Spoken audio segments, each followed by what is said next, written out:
बारे में जान लीजिए। तो रामायण में ही लिखा हुआ राम के बारे में वाल्मीकि ऋषि ने कहा, हे राम, आपका कोई रूप रंग आकार नहीं है, आप वचन से कहने योग्य नहीं है, आप बुद्धि से भी परे हैं, आप तो सर्वव्यापक है, आपका कोई आर पार ही नहीं है। जग पीखन तुम देख निहारी, विधि हरि शंभु नचाव निहारी। ये संसार दृश्य है, यह संसार दृश्य तमाशा है। इस तमाशा को देखने वाले आप हैं। और क्या कहा, ब्रह्मा विष्णु महेश को भी आप नचाने वाले हैं। आप तो ब्रह्मा विष्णु महेश को नचाते हैं। अब यहाँ पर प्रश्न उदय हो जाता है, भगवान विष्णु के ही अवतार भगवान श्री राम है वहाँ पर खड़े, आप वाल्मीकि ऋषि भगवान श्री राम से क्या कह रहे हैं, आप ब्रह्मा विष्णु महेश को नचाने वाले हैं। अब वही भगवान विष्णु के रूप में वहां पर भगवान श्री राम है, तो किस ब्रह्मा जी को नचाएंगे वो, किस विष्णु भगवान को नचाएंगे वो? विष्णु भगवान ही विष्णु भगवान को कैसे नचाएंगे? इस पर विचार करना होगा ना। तेऊ न जाना मरम तुम्हारा, त्रिदेव भी आपके मरम को नहीं जानते हैं, ब्रह्मा विष्णु भी आपके मर्म को नहीं जानते हैं, उसको भी आपका अता पता नहीं है। भगवान कहते हैं उसको भी आपका पता नहीं है। ये ब्रह्मा विष्णु सृष्टि करता, पालन करता, संहार करता को भी आपके बारे में पता नहीं है। अब बाबा कबीर ने इसका स्पष्टीकरण किया है, अक्षय पुरुष एक पेड़ है, निरंजन वाकी डार, त्रिदेवा शाखा भय पात भया संसार। अक्षय मतलब जिसका कभी क्षय नहीं हो, जिसका कभी नाश नहीं हो, उसको अक्षय कहते हैं। और निरंजन ब्रह्म उसकी क्या है, डाली है। और त्रिदेवा शाखा है, ब्रह्मा विष्णु महेश उसकी शाखा है।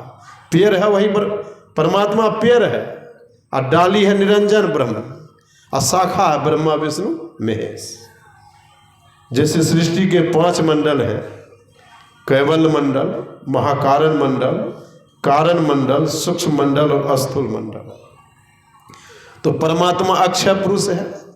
अब परमात्मा से ही शब्द की उत्पत्ति हुई। 2 बड़े प्रकृति मंडल का निर्माण हो, चेतन प्रकृति मंडल और जड़ प्रकृति मंडल। चेतन प्रकृति मंडल को निरंजन ब्रह्म समझ लीजिए, माया रहित ब्रह्म, निरंजन निजोर अंजन, माया रहित ब्रह्म है। केवल मंडल को समझ लीजिए माया रहित ब्रह्म। और महाकारण मंडल समझ लीजिए, वहाँ 3 गुण, वहाँ 3 गुण सम अवस्था में रहती है, तमोगुण, सतोगुण, रजोगुण। वही है ब्रह्मा विष्णु महेश। वहाँ किसी भाग में गुणोत्कर्ष के कारण वहाँ क्या होता है, रूप विकृत हो जाता है, जिसको कारण मंडल कहते हैं, जिससे सृष्टि की रचना हो जाती है। तो देखिए, संत मत का एक गहन ज्ञान है, इसको समझ लेना साधारण बात नहीं है। बहु काल करिए सत्संगा, बहुत बार सुनना होगा तब बात समझ में आएगी। हमारे गुरुदेव ने कहा, समझते समझते समझते मैं समझ गया, अब मुझे कोई डिगा नहीं सकता। ये समझना होगा, और समझ लेंगे तो इधर उधर भटकने की आवश्यकता नहीं होगी। ये जो जा रहे हैं जितिया, चौचंदा, छठ वगैरह करने के फेर में लगे हुए हैं, ये सब करने की कोई आवश्यकता नहीं है। हम जान ही नहीं पा रहे हैं कि हम छठ व्रत क्या है। ये छठ व्रत को जानते हैं क्या है? ये छठा चक्र है, दोनों आँखों के मध्य में छठा चक्र है। ये छठे चक्र में दृष्टि की जुगल धाराओं को जोड़ने की क्रिया, जिसको दृष्टि योग कहते हैं संत मत में। और कहा यही क्रिया क्या है, इसी को भगवान श्री राम ने छठी भक्ति भी कहा। तो कहा दृष्टि की दोनों धाराओं को जोड़ने की क्रिया जो यही छठ व्रत है, और सबसे बड़का व्रत यही है। दृष्टि की दोनों धाराएं जुड़ जाएगी तो ऊर्ध्वगति होगी, ऊर्ध्वगमन होगा। सहस्रदल कमल में चढ़ाई होगी तो अंदर में चंद्रमा दिखाई पड़ेगा वहाँ, और त्रिकुटी महल में सूर्य दिखाई पड़ता है, और फिर वहाँ शब्द सुनाई पड़ता है। उस शब्द की धुन को सुन करके यह जीव परमात्मा में मिल करके एक हो जाता है। तो सब अंदर में होता है, ये सब असल का नकल बाहर में होता है। बाबा कबीर ने इसका स्पष्टीकरण किया है, यही घट चंदा, यही घट सूर, यही घट बाजे अनहद तूर, यही घट बाजे तबल निशान, अब बहरा शब्द सुने नहीं कान। इसी शरीर के अंदर में चंद्रमा भी है, सूर्य भी है और बहुत प्रकार का शब्द भी सुनाई पड़ता है इस शरीर के अंदर में। तो कैसे हम लोग छठ व्रत करेंगे तब न चंद्रमा का दर्शन होगा, सूर्य का दर्शन होगा, शब्द को सुन पाएंगे। ये तो नकली छठ व्रत कर रहे हैं, ये टाभ नारियल के द्वारा कर रहे हैं, ये टाभ नारियल के द्वारा छठ व्रत कर रहे हैं। दृष्टि जुगल कर अंगुल द्वादश पर दृढ़ थीर धरू ठहरा, यही तो छठ व्रत है। जब तक यह छठ व्रत नहीं करेंगे अंदर में चंद्रमा का दर्शन नहीं होगा। ये माई दाई को तो हर साल चंद्रमा का दर्शन हो रहा है, हर साल सूर्य का दर्शन हुआ, फिर भी मुर्गा खाना नहीं छूटा है।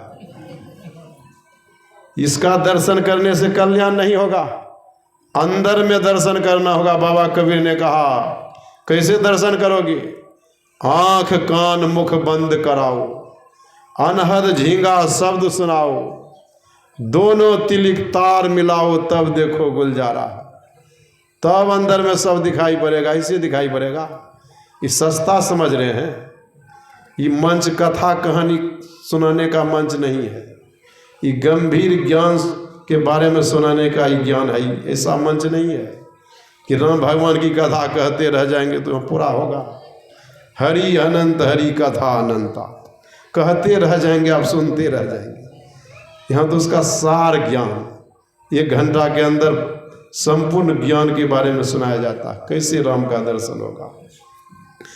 तो वह राम जो है, कौन राम? जो सब में रमन करता है, सब के अंदर में राम है। हम में, तुम में, खर खम में, सब में राम है। सब में व्यापक, सब ते न्यारा, सब घट एक ही राम हो रहा, जिसके बारे में बाबा कबीर ने कहा एक राम दशरथ घर बोले डोले, एक राम सब घट घट बोले, एक राम का सकल पसारा, एक राम है सबसे न्यारा। फिर स्पष्ट किया सगुन राम दशरथ घर डोले, सगुन राम, जीव राम सब घट घट बोले। हम लोग राम ही हैं, घट ही में राम, ये जीव राम ही है।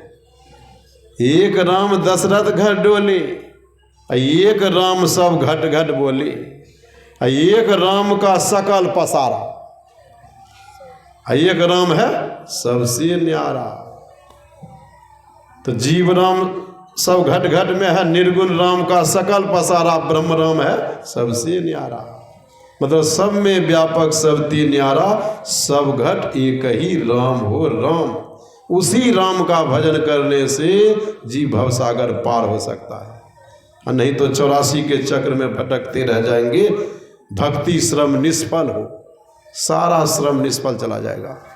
इसे राम के बारे में जान लीजिए और तब राम की भक्ति कीजिए। इस संत मत का यह प्रमुख विषय है, मुख्य विषय यही है। जिस सत्संग में ईश्वर स्वरूप की चर्चा नहीं हो वह पूरा सत्संग नहीं होता है। जिसकी भक्ति करेंगे उसके बारे में जान लीजिए। तो देखिए यहाँ पर प्रश्न यह उदय हो रहा है, यहाँ जो वाल्मीकि ऋषि कह रहे भगवान राम से कि संसार तमाशा है, आप इसको देखने वाले हैं, अब ब्रह्मा विष्णु महेश को नचाने वाले हैं। अब कौन भगवान विष्णु, कौन विष्णु को नचाएंगे? ये रामायणी कोई जवाब दे सकता है?